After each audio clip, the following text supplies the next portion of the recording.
प्यारे बच्चों, आप सभी लॉकडाउन के कारण अपने अपने घरों में हैं। ऐसे समय में हम लेकर आए हैं आपके लिए डिजी साथ कार्यक्रम। इसके माध्यम से आप प्रत्येक दिन सोमवार से शुक्रवार तक पूर्वाह्न 10 से 12 तथा अपराह्न 1 से 2 बजे तक अपने अपने कक्षाओं के अनुरूप कार्यक्रम देख सकेंगे। स्कूली शिक्षा एवं साक्षरता विभाग, झारखंड। नमस्ते दोस्तों, आप सबका झारखंड सरकार के डीजी साथ प्रोग्राम में स्वागत है। आइए देखते हैं कि आज हम क्या पढ़ेंगे। हम एपिसोड की शुरुआत कक्षा 6 के अध्याय भोजन सभी के लिए है से करेंगे और इसके दूसरे भाग को देखेंगे और इससे जुड़े कुछ रोचक सवाल भी पढ़ेंगे। फिर ठीक उसके बाद हम कक्षा 7 के अध्याय पौधों का पोषण के दूसरे भाग से शुरू करेंगे, जिसमें हम पौधों का पोषण के बारे में पढ़ेंगे और इससे जुड़े कुछ बेहद रोचक सवाल भी पढ़ेंगे। ठीक इसके बाद कक्षा 8 के कोशिका भाग 2 के बारे में पढ़ेंगे और उसके बाद हम इससे जुड़े कुछ सवालों को भी जरूर पढ़ेंगे।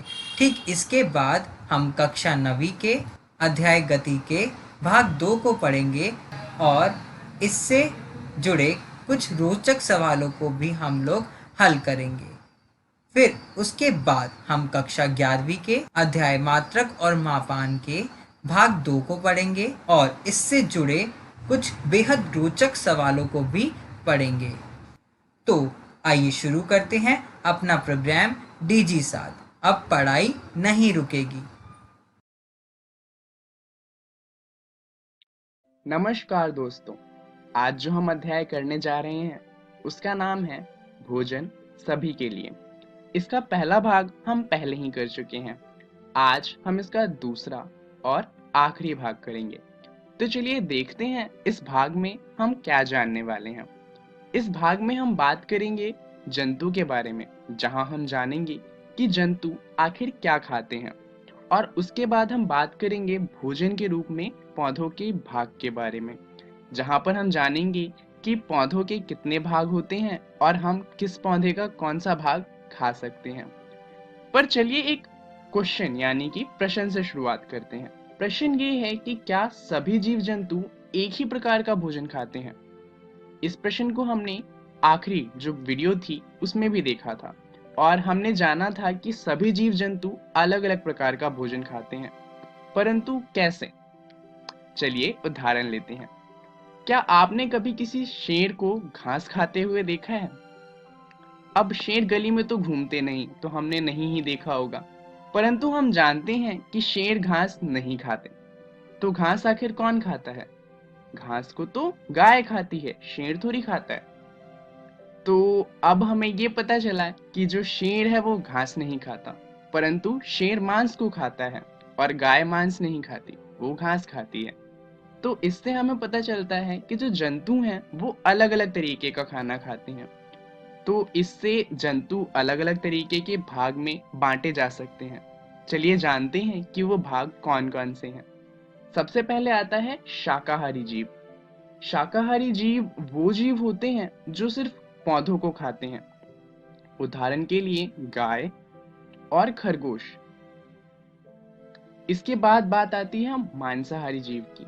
मांसाहारी जीव वो जंतु होते हैं जो सिर्फ दूसरे जंतुओं को खाते हैं, ये पौधों को नहीं खा सकते। उदाहरण के लिए शेर और बाघ। अब कुछ ऐसे जीव भी होते हैं जो पौधों को भी खा सकते हैं और जीवों को भी खा सकते हैं। क्या आप सोच सकते हैं ऐसे किसी जीव के बारे में? जरा सोचिए। ऐसे जो जीव होते हैं जो मांस को भी खाएं और पौधों को भी खाएं, इन्हें कहा जाता है सर्वाहारी जीव। इसका सबसे बड़ा उदाहरण है हम खुद, यानी कि मनुष्य, क्योंकि हम पौधों को भी खा सकते हैं और मांस मछली को भी खा सकते हैं। इसके अलावा अगर उदाहरण ले तो हम कह सकते हैं कौवा भी एक सर्वाहारी जीव है। उसके अलावा अगर हम कुत्तों की बात करें तो वो भी सर्वाहारी जीव में ही आते हैं। चौथी तरह के जो जीव होते हैं उनको कहा जाता है कीटभक्षी जीव। ये कुछ जीव ऐसे जीव होते हैं जो केवल कीड़े मकोड़ों को खाते हैं। और इन्हें कहा जाता है कीटभक्षी। इनके उदाहरण हैं मेंढक और छिपकली। ये क्या करते हैं, ये जो छोटे मोटे कीड़े मकोड़े होते हैं ये सिर्फ उन्हें खाया करते हैं। तो ये हमने जाना कि आखिर जो जीव होते हैं वो कितने तरीकों के भोजन को खा सकते हैं। चलिए अब बात करते हैं पौधों के बारे में। तो आखिर हम पौधों की बात क्यों कर रहे हैं ये जान लेते हैं। दरअसल जो मांस और अंडे होते हैं ये हम उतना ज़्यादा नहीं खाते। अगर आप भी देखेंगे तो घर में मांस और अंडे उतने ज़्यादा नहीं बनाए जाते जितना पौधे बनाए जाते हैं। घर में हमेशा सब्जियां बनती हैं, साग बनते हैं और बाकी सारी चीज़ें बनती हैं। क्यों? क्योंकि जो पौधे हैं उनकी संख्या ज़्यादा है अगर हम बात करें मांस मछली से। तो अब पौधों के बारे में जानना ज़रूरी हो जाता है। परंतु सबसे पहला प्रश्न ये है कि पौधों के कौन-कौन से भाग खाए जा सकते हैं। अब ये जानने से पहले ये जान लेते हैं कि आखिर पौधों में होते कौन-कौन से भाग हैं। तो पौधों में एक तो पत्तियां होती हैं, दूसरा पौधों का तना होता है, पौधों में फूल भी होता है और कलियां होती हैं और जड़ें होती हैं। और अगर हम किसी और पौधे की बात करें जो थोड़ा बड़ा हो तो वहां पर पौधों में फल भी होते हैं। तो ये तो हैं पौधों के भाग। चलिए जानते हैं आखिर हम कौन से पौधे का कौन सा भाग खा सकते हैं। हम आमतौर पर किसी पौधों के सभी भागों को नहीं खाते। हम किसी के पत्ते खाते हैं तो किसी का तना, किसी पौधे का फल खाते हैं तो किसी पौधे की जड़ को खाते हैं। तो चलिए जान लेते हैं आखिर हम कौन से पौधे का कौन सा भाग खाते हैं। पालक की बात करें तो हम पालक के पत्तियों को खाते हैं। वहीं अगर हम गन्ने की बात करें तो गन्ने की पत्तियां खाने लायक नहीं होती, उनमें कोई स्वाद नहीं होता। गन्ने का हम तना खाते हैं क्योंकि वो बहुत मीठा होता है। इसी तरीके से अगर हम बात करें चने, गेहूं और मक्के की तो हम इनके बीज को खाते हैं। वहीं पे अगर हम बात करें गाजर और अदरक जैसे जो पौधे हैं उनकी, तो इनके हम जड़ों को खाते हैं। अब कुछ ऐसे पौधे भी होते हैं जिनके हम दो या दो से अधिक भागों को खा सकते हैं। क्या आप ऐसे किसी पौधे के बारे में सोच सकते हैं? चलिए एक उदाहरण लेते हैं। सरसों की बात करें तो सरसों के हम बीजों का तेल बनाते हैं जिसे हम खाना बनाने में इस्तेमाल करते हैं। वहीं अगर हम सरसों की पत्तियों की बात करें तो इसका साग भी बनाया जाता है। तो चलिए जानते हैं इस वीडियो में हमने क्या सीखा। हमने जाना कि आखिर जंतु क्या खाते हैं और हमने जाना कि भोजन के रूप में पौधों के भाग। धन्यवाद।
नमस्कार दोस्तों, आज जो हम अध्याय करने जा रहे हैं उसका नाम है पौधों में पोषण।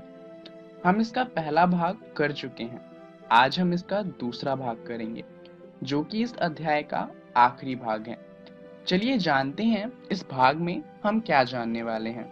इस भाग में हम बात करेंगे स्वपोषण तथा विषम पोषण के बारे में, और हम जानेंगे विषम पोषण में पोषणों के प्रकार के बारे में। तो चलिए शुरुआत करते हैं स्वपोषण को जानते हुए। वैसे जीव जो अपना भोजन स्वयं बनाते हैं उन्हें स्वपोषी तथा प्रक्रिया को स्वपोषण कहते हैं। क्या आप इसका उदाहरण सोच सकते हैं? जैसा कि हम तब से पढ़ते आ रहे हैं, जो पौधे होते हैं वो अपना खाना खुद बनाते हैं, तो पौधे स्वपोषी होते हैं और इनकी खुद से खाना बनाने की प्रक्रिया को स्वपोषण कहते हैं। तो चलिए जानते हैं विषम पोषण को। विषम पोषण स्वपोषण का दरअसल उल्टा होता है। इसमें क्या है, वैसे जीव जो अपना भोजन स्वयं नहीं बना पाते उन्हें कहा जाता है विषम पोषी, और इस प्रक्रिया को कहा जाता है विषम पोषण। यहाँ पर इसका उदाहरण है खुद हम, क्योंकि हम अपना खाना खुद नहीं बना सकते। हम पौधों पर निर्भर करते हैं अपना खाना बनाने के लिए, क्योंकि हम अपना खाना सिर्फ पकाते हैं, बनाते तो पौधे ही हैं। इसके अलावा जितने भी जानवर हैं वो सभी विषम पोषी के उदाहरण हैं। हम ये कह सकते हैं कि पौधों को छोड़कर जितने भी जीव जंतु इस पृथ्वी पर पाए जाते हैं वो सभी विषम पोषी होते हैं, क्योंकि इनमें से कोई भी अपना खाना स्वयं नहीं बना सकता।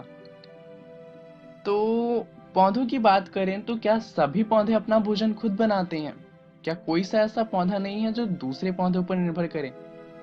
दरअसल ऐसे पौधे हैं। उदाहरण के लिए अगर हम अमरबेल के पौधे की बात करें तो ये अपना भोजन उस पेड़ से प्राप्त करता है जिस पर ये आरोहित होता है। ये अपना खाना खुद नहीं बनाता। ये कुछ उन पौधों में से है जो अपना खाना स्वयं नहीं बना सकते। तो चलिए अब बात करते हैं पोषण के प्रकार के बारे में। सबसे पहला प्रकार है परजीवी पोषण। इसमें वो सभी जीव आते हैं जो अपने भोजन के लिए जीवित प्राणियों के शरीर पर निर्भर करते हैं, यानी कि यह अन्य जीवित प्राणियों के शरीर से भोजन प्राप्त करते हैं। उदाहरण के लिए अमरबेल, रेफ्लेसिया और मिसल्टो इनके उदाहरण हैं। दरअसल हम पौधों की बात कर रहे हैं और ये अध्याय पौधों से जुड़ा हुआ है, इसलिए हमने सभी उदाहरण पौधों के रखे हैं। परंतु इस बात को समझने के लिए आइए एक अलग से उदाहरण लेते हैं। इसे हम आमतौर पर जूं के नाम से जानते हैं। ये हमारे पालतू पशु जो होते हैं उनके शरीर पे होता है, और इसका काम क्या होता है कि ये जो हमारे पशु हैं उनके शरीर से खून को पीता है और उस पे जीवित रहता है। तो ये एक उदाहरण है परजीवी पोषण का, क्योंकि ये अपने जीवन यापन के लिए हमारे जो पशु हैं उनके ऊपर निर्भर करता है, और क्योंकि हमारे पशु जीवित हैं तो इसलिए ये परजीवी पोषण का उदाहरण बन जाएगा। चलिए दूसरा प्रकार देखते हैं, वो है मृतजीवी पोषण। इसके अंदर वो जीव आते हैं जो अपना भोजन मृत एवं विघटित जैविक पदार्थों से प्राप्त करते हैं। इसके उदाहरण हैं फफूंद, कुकुरमुत्ता या फिर मशरूम। चलिए इसका भी एक उदाहरण लेते हैं जो कि कोई जीव हो, जैसे कि गिद्ध। हम जानते हैं कि गिद्ध क्या करता है, वो मरे हुए जीवों को खाता है और उससे अपना भोजन प्राप्त करता है। तो मृतजीवी पोषण भी वही है, जहाँ जो पौधे होते हैं वो मृत या विघटित जैविक पदार्थों से अपना भोजन प्राप्त करते हैं। चलिए अब बात करते हैं फफूंद की, कि आखिर फफूंद क्या होता है। दरअसल यह बरसात के दिनों में अचार, चमड़े के कपड़े, अनाज आदि में उग जाता है और उससे जो अनाज होता है वो खराब हो जाता है। इसे बचाने का तरीका है कि क्योंकि ये नमी की वजह से आता है, हमें जो अनाज या फिर कपड़े या फिर जिन भी चीज़ों पर फफूंद लग सकता है उन्हें सूखी जगह पर रखना चाहिए। अगला है कीटभक्षी पौधे। यह कीटों को अपने भोजन के रूप में ग्रहण करते हैं। ये पौधे कीटों को तो खाते ही हैं, परंतु ये साथ में प्रकाश संश्लेषण द्वारा भी अपना भोजन बना सकते हैं। तो अब आप सोच रहे होंगे, जब ये अपना भोजन स्वयं बना सकते हैं तो बेचारे कीटों को क्यों खा रहे हैं। दरअसल ये पौधे उन एरियाज में उगते हैं जहाँ पर नाइट्रोजन कम होता है। अब पौधों को नाइट्रोजन तो चाहिए, तो इसलिए ये क्या करते हैं, ये कीटों को खाते हैं ताकि उन्हें जो नाइट्रोजन चाहिए वो नाइट्रोजन मिल सके। क्योंकि कीटों के अंदर नाइट्रोजन होता है तो पौधों की जो नाइट्रोजन की पूर्ति चाहिए वो ये पूरी कर देते हैं। चलिए अब बात करते हैं सहजीवी पोषण के बारे में। यह इन सभी में से सबसे मजेदार तरीके का पोषण है। इसमें क्या होता है कि भिन्न भिन्न प्रकार के दो जीव आपस में अपना आवास एवं पोषक तत्व एक दूसरे के साथ बांटते हैं। ऐसे जो संबंध होते हैं इन्हें कहा जाता है सहजीवी पोषण, और ऐसे जो जीव होते हैं वो कहलाते हैं सहजीव। इसका उदाहरण है लाइकेन, जिसमें शैवाल और कवक साथ साथ रहते हैं।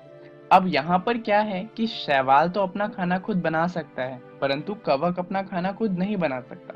परंतु जब दोनों साथ में रहते हैं तो दोनों के खाने की पूर्ति हो जाती है। और आपको जान के ये हैरानी होगी कि इनमें से एक अपना खाना खुद बना भी नहीं सकता, यानी कि उसके पास क्लोरोफिल नहीं है, परंतु फिर भी जो लाइकेन होता है वो पृथ्वी पर मिलने वाला सबसे हरा पौधा होता है। तो चलिए जानते हैं इस वीडियो में हमने क्या जाना। हमने जाना स्वपोषण तथा विषम पोषण के बारे में, और उसके बाद हमने जाना विषम पोषण में पोषणों के प्रकार के बारे में।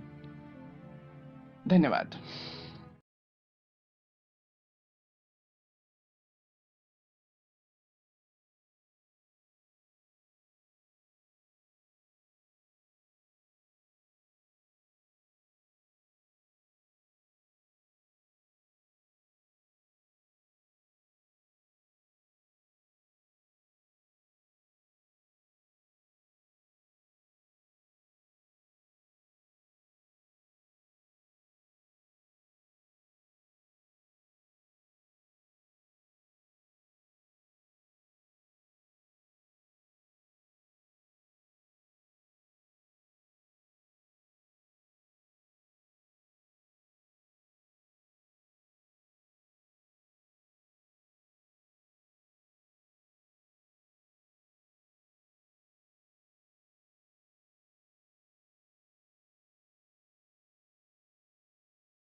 नमस्कार दोस्तों, इस वीडियो को शुरू करने से पहले हम पिछली वीडियो में पूछे गए सवाल पर चर्चा करते हैं। पिछली वीडियो में आपसे क्या प्रश्न पूछा गया था कि आप अपने घर से सुबह चलते हैं अपने स्कूल के लिए, जो कि 4 किलोमीटर दूर है, लेकिन आप स्कूल उस रास्ते से नहीं जा सकते और आपको घूम कर जाना पड़ता है, जो कि 7 किलोमीटर का पड़ता है। तो इसमें आपके घर से स्कूल तक की दूरी कितनी होगी और घर से स्कूल तक का विस्थापन क्या होगा? इसका उत्तर है कि घर से स्कूल तक की दूरी होगी 7 किलोमीटर और विस्थापन होगा 4 किलोमीटर। आज की वीडियो में हम जानेंगे कि यूनिट यानी कि मात्रक क्या होता है। इसके बाद हम एसआई यूनिट के बारे में पढ़ेंगे। फिर हम अदिश राशि यानी कि स्केलर क्वांटिटी और सदिश राशि यानी जिसे हम इंग्लिश में वेक्टर क्वांटिटी कहते हैं, इनको समझेंगे। तो चलिए शुरू करते हैं और जानते हैं कि यूनिट क्या होता है। तो दोस्तों, यूनिट किसी भी मात्रा का मानक माप होता है। जैसे कि वेट को मापने के लिए हम आमतौर पर किलोग्राम यूनिट का प्रयोग करते हैं। टाइम को मापने के लिए हम घंटे, मिनट्स, सेकंड्स का इस्तेमाल करते हैं और लंबाई मापने के लिए हम मीटर, किलोमीटर आदि का इस्तेमाल करते हैं। अब दोस्तों, हमें पता है कि इंडिया में केजी का इस्तेमाल किया जाता है भार को मापने के लिए, पर क्या हर जगह केजी का इस्तेमाल होता है? नहीं। जैसे कि यूनाइटेड किंगडम में हम केजी का प्रयोग नहीं करते हैं भार मापने के लिए, वहां हम पाउंड्स का प्रयोग करते हैं और पाउंड्स भी एक प्रकार का मात्रक है यानी कि यूनिट है। तो अब यहाँ से सवाल आता है कि केजी का प्रयोग किया जाए या पाउंड्स का प्रयोग किया जाए। तो हमें आवश्यकता पड़ती है एसआई यूनिट की यानी कि मानक मात्रक की। एक ऐसा यूनिट जो कि अंतरराष्ट्रीय स्तर पर स्वीकार हो। एसआई यूनिट सिस्टम माप के लिए दुनिया में सबसे ज्यादा इस्तेमाल किए जाने वाला सिस्टम है। इसमें 7 बेस यूनिट्स आती हैं जो कि इस प्रकार है: metre, second, ampere, kelvin, mole, kilogram and candela. आइए अब आगे बढ़ते हैं और समझते हैं कि सदिश राशि और अदिश राशि क्या होता है। इनको हम एक उदाहरण से समझेंगे। मान लीजिए ये एक बच्चा है जो कि तालाब के किनारे है और इसने एक पत्थर उठाया और तालाब में कुछ इस प्रकार फेंका। पत्थर ने ए बिंदु से बी बिंदु तक की दूरी को तय किया और अगर आप सबसे छोटी दूरी देखें तो ये होगा बिंदु ए से बी तक की ये वाली दूरी। अगर हम पत्थर के रास्ते का विश्लेषण करें तो पत्थर किसी विशिष्ट दिशा में नहीं गया, वो इस प्रकार गया। तो इसको हम कहेंगे डिस्टेंस यानी कि दूरी। और ये एक अदिश राशि है क्योंकि अदिश राशि में सिर्फ मैग्नीट्यूड यानी कि परिमाण होता है, डायरेक्शन यानी कि दिशा नहीं होती है। परिमाण इस केस में ये है कि ये पत्थर कितनी तेजी से गया। अब दोस्तों, ए बिंदु से बी बिंदु के बीच में सबसे कम दूरी होगी विस्थापन, जो कि एक सदिश राशि है क्योंकि इसमें परिमाण और दिशा दोनों है। इसी प्रकार से दोस्तों, गति यानी कि स्पीड, भार यानी कि मास इत्यादि अदिश राशि है क्योंकि इनका सिर्फ परिमाण होता है। जैसे कि ये कार कितनी तेजी से जा रही है या पत्थर का भार कितना है। इसी प्रकार वेग, बल, त्वरण इत्यादि सदिश राशि है क्योंकि इनके परिमाण के साथ साथ इनकी दिशा भी होती है। जैसे कि गाड़ी 20 किलोमीटर प्रति घंटे की दर से नॉर्थ डायरेक्शन यानी कि उत्तर दिशा में जा रही है, तो ये हो जाएगा सदिश राशि। आशा करती हूँ कि आपको पढ़ाई गई सारी बातें समझ आई होंगी। मिलते हैं अगले वीडियो में। धन्यवाद।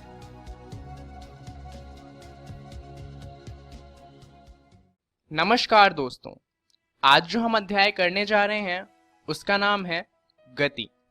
आज हम इसका दूसरा भाग करेंगे और ये वाला जो भाग है वो इससे पहले वाले भाग से थोड़ा सा कठिन है।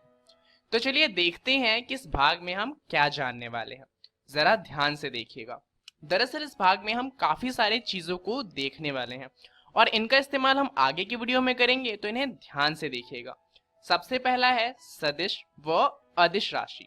उसके बाद हम जानेंगे एसआई मात्रक के बारे में, फिर हम जानेंगे दूरी और विस्थापन के बारे में और अंत में हम जानेंगे गति एवं वेग के बारे में, जहां हम गति और वेग में अंतर क्या होता है उसे भी समझेंगे।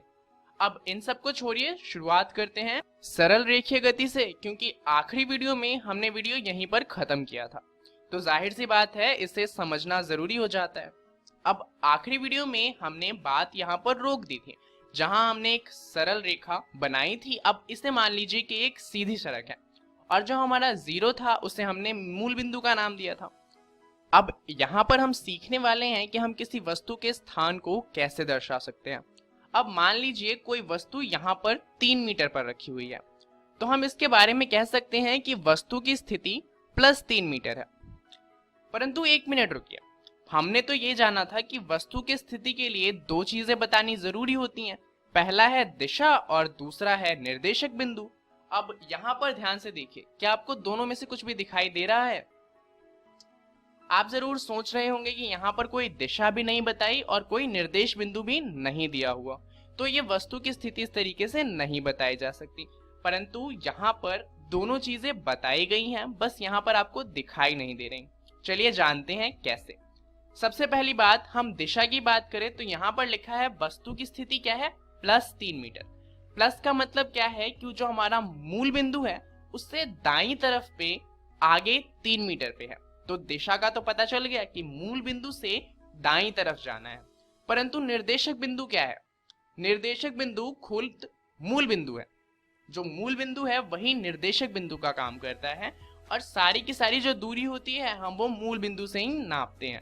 तो मूल बिंदु से 3 मीटर दूर कोई दाईं तरफ पे एक चीज रखी हुई है, और उसे हम दर्शा सकते हैं कुछ इस तरीके से कि वस्तु +3 मीटर की दूरी पर रखा हुआ है।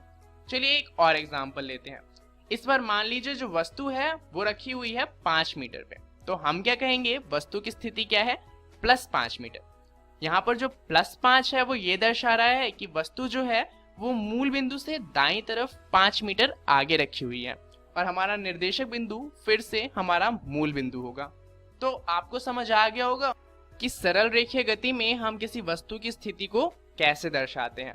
चलिए अब शुरुआत करते हैं वीडियो की, ये जानते हुए कि सदिश व अदिश राशि क्या होती हैं। अब राशि को जानना है तो हम कुछ उदाहरण ले लेते हैं। ये कुछ राशियां हैं, जैसे कि हमने अभी अभी पढ़ा वस्तु की स्थिति, बल के बारे में हम पहले ही पढ़ चुके हैं, तापमान और द्रव्यमान को तो आप जानते ही होंगे। अब वस्तु की स्थिति के लिए हमने एक बात जानी कि इसमें दिशा बतानी जरूरी होती है। अगर हम बल की बात करें तो उसमें भी दिशा बतानी जरूरी होती है। अब ऐसे ही थोड़ी मान लेंगे, चलिए उदाहरण लेते हैं कि आखिर बल में दिशा जरूरी क्यों है। अब मान लीजिए एक दरवाजा है और आप क्या कर रहे हैं, दरवाजे को खोलने की कोशिश कर रहे हैं। तो आपने क्या किया, दरवाजे पे धक्का लगाया, सब वही करेंगे। आपने धक्का लगाया, दरवाजा नहीं खुला, तो आपने क्या किया, आपने और तेज धक्का लगाया, दरवाजा फिर भी नहीं खुल रहा। आपने पूरी ताकत लगा दी और दरवाजा अभी भी नहीं खुला। आपने अपने फ्रेंड को बुलाया और आपने उससे कहा कि यार दरवाजा तो खुल ही नहीं रहा। आपके दोस्त ने क्या किया, उसने दरवाजे को पीछे की तरफ खींचा और दरवाजा खुल गया। इससे आपको पता चला दरवाजा पीछे की तरफ खुलता है, परंतु ये नहीं जानना था। यहाँ पे हमें पता क्या चला कि जब फोर्स आगे की तरफ लगाया गया तो ज्यादा फोर्स लगाने पे भी दरवाजा नहीं खुला। वहीं फोर्स की जो दिशा थी वो बदल दी गई। आगे की जगह जब पीछे की तरफ फोर्स लगाया गया, यानी कि बल लगाया गया, तो दरवाजा खुल गया। इससे हमें पता चलता है कि बल में दिशा जरूरी होती है। हमने आगे की तरफ बल लगाया या पीछे की तरफ बल लगाया, ये बात मायने रखती है। चलिए एक और उदाहरण देखते हैं। ये एक आदमी है जो किसी छत से लटका हुआ है। क्यों लटका हुआ है वो नहीं पता, वो जानते भी नहीं है, उसे छोड़ दीजिए। अभी हम ये देखते हैं कि आपने इसे देखा तो आप क्या करेंगे, आप या तो इसे ऊपर की तरफ खींच सकते हैं, उससे क्या होगा कि ये बंदा बच जाएगा। परंतु ये भी हो सकता है कि आप गलती से इसे नीचे की तरफ धक्का दे दें, उसमें क्या होगा, ये गिर जाएगा। तो यहाँ पर ये बात बहुत ज्यादा महत्वपूर्ण हो जाती है कि आप बल किस तरफ लगा रहे हैं, आप उसे ऊपर की तरफ खींच रहे हैं या नीचे की तरफ धक्का दे रहे हैं। तो बल में दिशा जरूरी हो जाती है। यहीं पे अगर हम तापमान की बात करें तो क्या आपने किसी को सुना है बोलते हुए कि आज ऊपर की तरफ तापमान ज्यादा है या नीचे की तरफ तापमान कम है? ऐसा नहीं होता, क्योंकि तापमान के साथ दिशा को नहीं जोड़ा जा सकता। उसी तरीके से अगर हम द्रव्यमान की बात करें तो ऐसा नहीं होता कि किसी चीज का ऊपर की तरफ द्रव्यमान ज्यादा हो, नीचे की तरफ कम हो, दाईं तरफ ज्यादा हो, बाईं तरफ कम हो। तो द्रव्यमान में भी दिशा का कोई मतलब नहीं होता। तो ये कहानी क्यों सुन रहे हैं हम? दरअसल कुछ चीजें होती हैं जिसमें दिशा बतानी महत्वपूर्ण होती है और कुछ चीजों में दिशा नहीं जोड़ी जा सकती। यही होती हैं सदिश व अदिश राशियां। चलिए एक बार दोनों की परिभाषा देख लेते हैं। सदिश मात्रा वे मात्राएं होती हैं जिनके साथ दिशा जुड़ी हुई होती है। उदाहरण के लिए वस्तु की स्थिति या फिर बल। वहीं पे अगर हम अदिश मात्रा की बात करें तो नाम से ही पता चल रहा है कि इसमें दिशा नहीं होगी। ये वे मात्राएं हैं जिनके साथ दिशा को नहीं जोड़ा जा सकता। उदाहरण के लिए तापमान व द्रव्यमान। तो ये बात आपको समझ में आ गई होगी। चलिए अब जानते हैं मात्रक क्या होता है। अब मात्रक फिजिक्स में बहुत ज्यादा जरूरी होता है। अगर आप कोई सा भी सवाल सही उत्तर भी निकालते हैं और उसमें मात्रक लगाना भूल जाते हैं तो आपके नंबर नहीं मिलते, नंबर कट जाते हैं। तो मात्रक बहुत ज्यादा जरूरी है। अब ऐसा क्यों है, चलिए जानते हैं। शुरुआत करते हैं मात्रक की परिभाषा से। तो यह एक संदर्भ मानक है जिसके संदर्भ में किसी भी भौतिक मात्रा को मापा जा सकता है। उदाहरण के लिए भौतिक मात्रा का एक उदाहरण है आपकी हाइट। मान लीजिए आपकी हाइट है 5 फुट 5 इंच और आपके दोस्त की भी हाइट है 5 फुट 5 इंच। तो इसका मतलब क्या है कि आप दोनों की हाइट बराबर होगी। ऐसा नहीं होगा कि आपका 5 फुट 5 इंच ज्यादा होगा और आपके दोस्त का 5 फुट 5 इंच कम होगा। तो आप जरूर सोच रहे होंगे कि क्या ये अजीब सी बात है, ऑब्वियसली बराबर होगा। परंतु पहले क्या होता था, हम चीजों को हाथों से नापा करते थे। उसमें क्या होता था, कुछ लोगों के हाथ बड़े होते थे, कुछ लोगों के छोटे होते थे। तो इस तरीके से नापने की चीजों को अच्छे से नहीं किया जा सकता था और इसीलिए एक संदर्भ मानक बनाया गया जिसे मात्रक कहा जाता है। अब यहाँ पर भी एक दिक्कत थी। मान लीजिए आपका जो वजन है वो है 125 किलोग्राम। अब इतना ज्यादा तो नहीं होगा पर मान लीजिए इतना है। तो अगर आप किसी को बताएंगे कि आपका वजन 125 किलोग्राम है तो वो समझ जाएगा कि आपका जो वजन है वो काफी ज्यादा है। परंतु मान लीजिए आप उसे बताते हैं कि आपका वेट 125 है, तो उसे तो समझ में नहीं आएगा कि 125 क्या है, किलोग्राम है या ग्राम है या फिर किस में बता रहे हो आप वजन। तो 125 का कोई मतलब नहीं जब तक उसके पीछे हम केजी ना लगा दें। ठीक है, तो अगर हम किसी नंबर के पीछे उसका यूनिट नहीं लगाते तब तक उसका कोई मतलब नहीं रह जाता। परंतु यहाँ भी एक दिक्कत थी। दरअसल हमारा जो पृथ्वी है वो बहुत बड़ा है और हमारे पास जो यूनिट है वो भी बहुत ज्यादा है। हम वजन को केजी में भी नाप सकते हैं, ग्राम में भी नाप सकते हैं, एलबी में भी नाप सकते हैं, टन में भी नाप सकते हैं और जिनको जो पसंद होता है वो उसका इस्तेमाल करते हैं। तो इससे दिक्कत क्या होती है कि आप मान लीजिए इंडिया में रहते हैं और आपको काम करने के लिए जाना पड़ता है अमेरिका और वहां पर लोग क्या कर रहे हैं कि चीजों को केजी में नहीं नापते, ग्राम में नापते। तो दिक्कत क्या होगी, आपका सारा का सारा टाइम उस केजी के यूनिट को ग्राम में कन्वर्ट करने में लग जाएगा।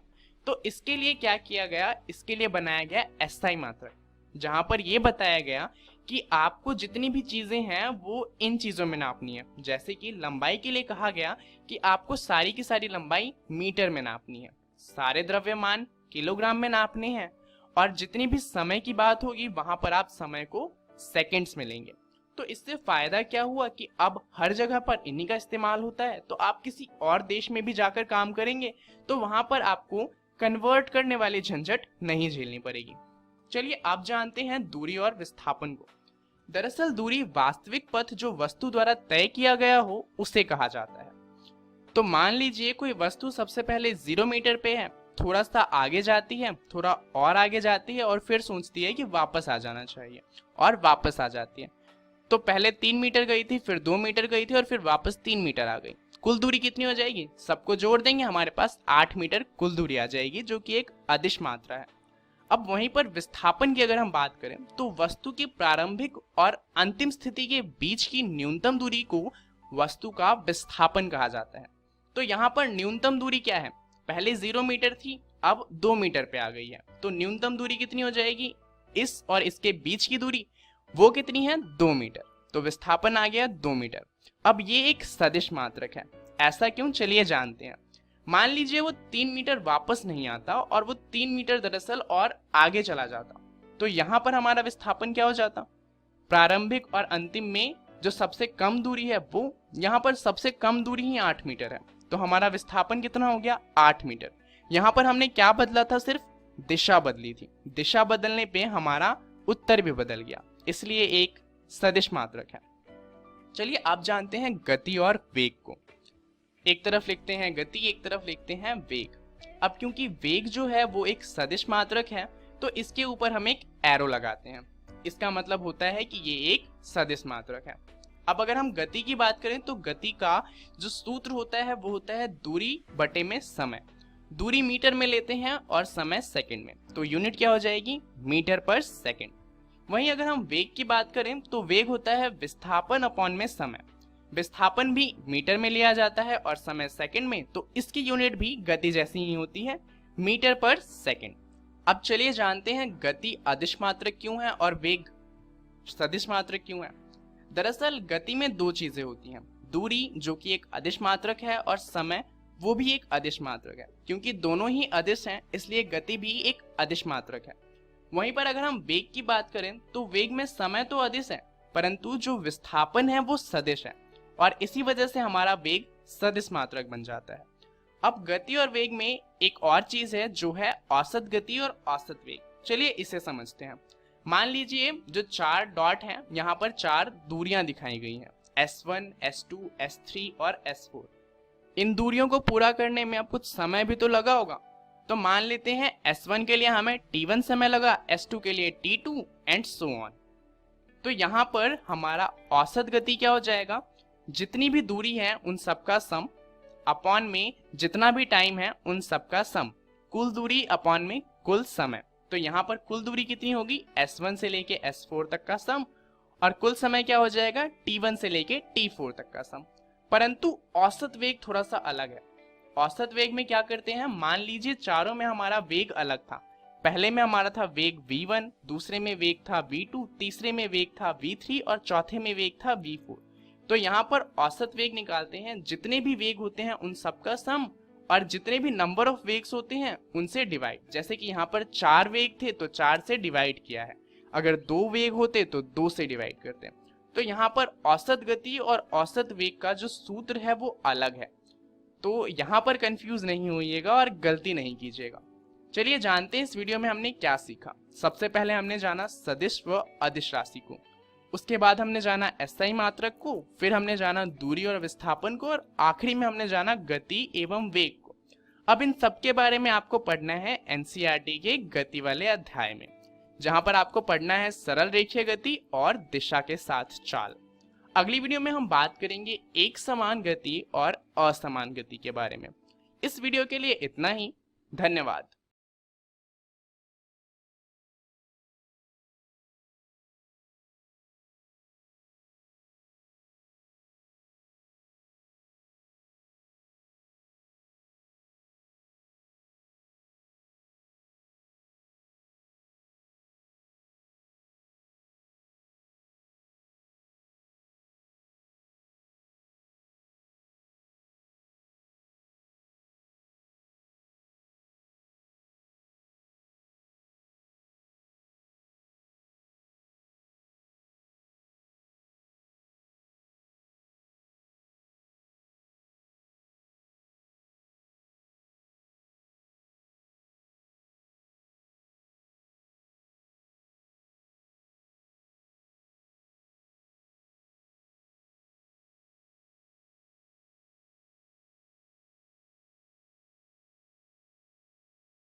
नमस्कार दोस्तों, आज हम शुरू करने जा रहे हैं कक्षा 11वीं के भौतिकी का अध्याय मात्रक एवं मापन भाग 2।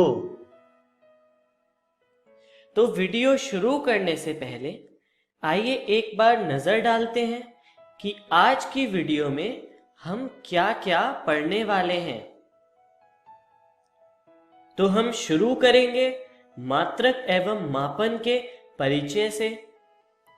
उसके बाद हम पढ़ेंगे मात्रकों की प्रणाली तथा सबसे अंत में हम पढ़ेंगे मूल मात्रकों का मापन। तो चलिए शुरू करते हैं परिचय से। भौतिक राशियों का मापन किसी निश्चित मानक से तुलना करना होता है तथा संदर्भ मानक को मात्रक कहते हैं। जैसे अगर मैं आपसे पूछूं कि आपकी उम्र कितनी है, तो जवाब कुछ इस तरह से आएगा, 16 वर्ष या 17 वर्ष। अब इसको बताई हुई परिभाषा से समझने का प्रयास करते हैं। उदाहरण के रूप में मानते हैं कि आपकी आयु 16 वर्ष है। अब इसमें वर्ष क्या है? वर्ष वह समय अंतराल है जो पृथ्वी सूर्य का एक संपूर्ण चक्कर लगाने में लेती है। अर्थात हम अपनी उम्र को पृथ्वी की कक्षा के समय अंतराल से तुलना करके बताते हैं। इसके अनुसार किसी राशि की माप को किसी मानक के आगे एक संख्या के रूप में लिखकर व्यक्त किया जाता है और इस प्रकार ही भिन्न भिन्न राशियों को मापा जाता है। जैसा कि आपको बताया कि मापन के लिए एक निश्चित मानक से तुलना करते हैं, इस वजह से पूरी दुनिया में एक राशि के मापन के भिन्न भिन्न मानक बन गए और इसलिए मात्रकों की अलग अलग प्रणालियां बन गई। चलिए देखते हैं मात्रकों की प्रणाली। यह प्रणाली इस तरह से है, जिसमें है CGS, FPS, MKS तथा SI। इन प्रणालियों के लिए लंबाई, द्रव्यमान तथा समय के मात्रक इस प्रकार हैं। भौतिक जगत की दुनिया में पहले CGS, FPS तथा MKS प्रणालियां आई थीं और फिर पूरे विश्व में एक मुख्य प्रणाली बनाने का निर्णय लिया गया, जिसके बाद SI प्रणाली आई, जिसका अर्थ है सिस्टम इंटरनेशनल। चलिए अब हम आगे बढ़ते हैं और मूल मात्रकों को समझते हैं। मूल मात्रक वह मात्रक होते हैं जो किसी भी दूसरे मात्रक पर निर्भर नहीं करते, वह पूरी तरह स्वतंत्र होते हैं। चलिए हम कुछ भौतिक राशियों के मूल मात्रक देखते हैं। यह राशियां हैं लंबाई, द्रव्यमान, समय, तापमान तथा वैद्युत करंट, जिनके मूल मात्रक तथा प्रतीक इस प्रकार हैं। चलिए हम आगे बढ़ते हैं और व्युत्पन्न मात्रक पर नजर डालते हैं। व्युत्पन्न मात्रक वह मात्रक होते हैं जो दूसरे मात्रकों पर निर्भर करते हैं तथा पूरी तरह स्वतंत्र नहीं होते हैं। चलिए कुछ भौतिक राशियों के व्युत्पन्न मात्रक पर नजर डालते हैं, जो कि हैं बल, ऊर्जा व शक्ति, जिनके व्युत्पन्न मात्रक तथा प्रतीक इस प्रकार हैं।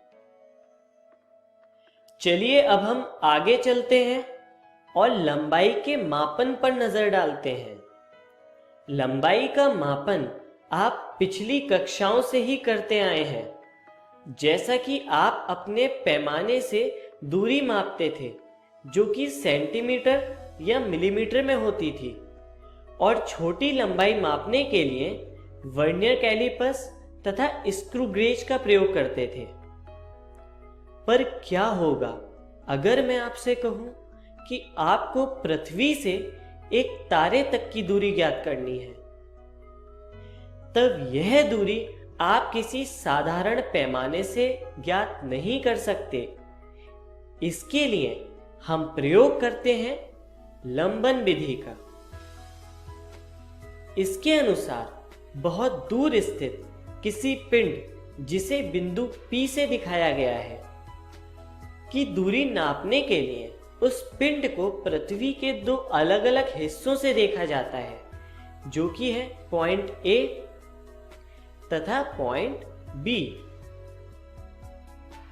तथा दोनों स्थिति के बीच बने कोण को ज्ञात किया जाता है, जिस कोण को हम कहते हैं लंबन कोण।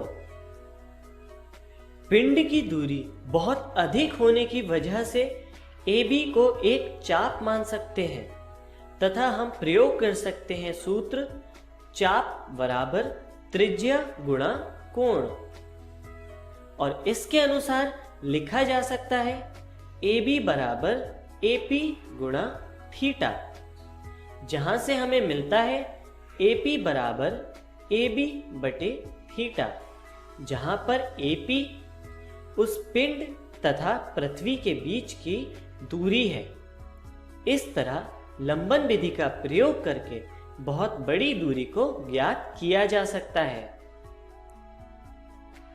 चलिए अब हम आगे चलते हैं और द्रव्यमान के मापन का अध्ययन करते हैं। किसी भी पिंड के द्रव्यमान के मापन के लिए आप सामान्यतः साधारण तुला तथा इसी तरह के और उपकरणों का प्रयोग करते हैं। किसी भी पिंड का द्रव्यमान किसी भी और राशि पर निर्भर नहीं करता है। इसका SI मात्रक किलोग्राम है। परंतु जब हम बहुत छोटे पैमाने पर देखते हैं तो अणु परमाणुओं के द्रव्यमान को किलोग्राम में मापना उचित नहीं दिखता। इसलिए इसे मापने के लिए एकीकृत परमाणु सहित मात्रक का प्रयोग किया जाता है। यह द्रव्यमान की एक मानक इकाई है जिसे परमाणु के द्रव्यमान को व्यक्त करने के लिए स्थापित किया गया है। इसके अनुसार 1U बराबर 1/12 कार्बन 12 परमाणु का द्रव्यमान, जहां पर 1U का मतलब है 1 एटॉमिक यूनिट, जो एकीकृत परमाणु सहित मात्रक की यूनिट है। चलिए अब हम आगे चलते हैं और समय के मापन पर नजर डालते हैं। जैसा कि हमने कुछ देर पहले एक उदाहरण में आपकी उम्र के साथ समय को समझा था, इसी प्रकार वर्ष के साथ साथ समय के बहुत से अन्य मात्रक भी होते हैं जिनके सहारे आप घड़ी में समय देखते हैं, तथा यदि अगर घड़ी ना हो तो आप दिन और रात से समय का अंदाजा लगाते हैं। पर यदि हमें समय को बहुत शुद्धता से मापना हो तो उसके लिए हम परमाणुवीय मानक का प्रयोग करते हैं। इसके अनुसार समय एक सीजियम परमाणु में उत्पादित आवधिक कंपन पर आधारित है। मतलब एक सीजियम परमाणु कंपन करने में जितना समय लेता है उस समय की तुलना से इस मानक का निर्माण किया गया है। चलिए हम आगे चलते हैं और मापन में त्रुटियों के बारे में पढ़ते हैं। किसी भी मापक यंत्र द्वारा हर माप के परिणाम में कुछ अनिश्चितता होती है।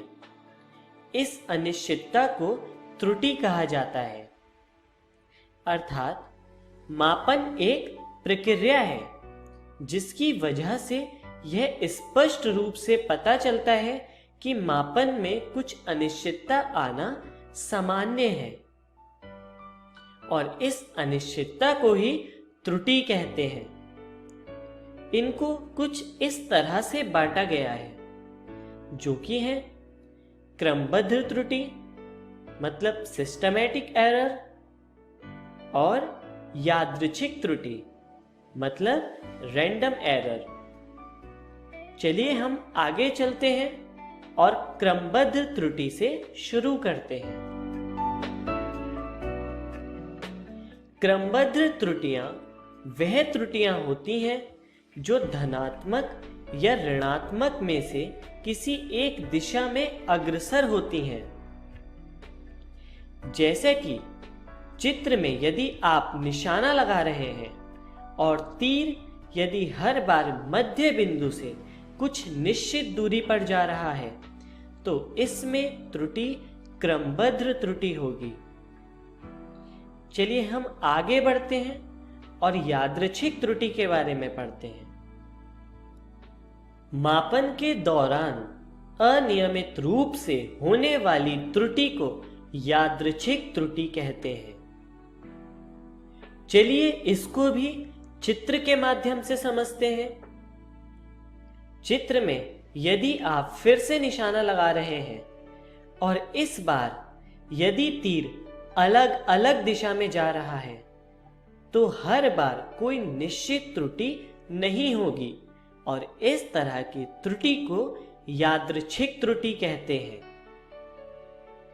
चलिए अब हम आगे बढ़ते हैं और जानते हैं कि इस वीडियो में हमने क्या क्या सीखा। सबसे पहले हमने पढ़ा भौतिकी का परिचय, उसके बाद हमने जाना प्रकृति में मूल बल तथा भौतिक नियमों की प्रकृति, तथा सबसे अंत में हमने पढ़ा मात्रक और मापन का परिचय। चलिए अब हम आगे चलते हैं और देखते हैं कि अगली वीडियो में हम क्या सीखने वाले हैं। तो अगली वीडियो में हम पढ़ेंगे त्रुटि विश्लेषण तथा सार्थक अंक। धन्यवाद।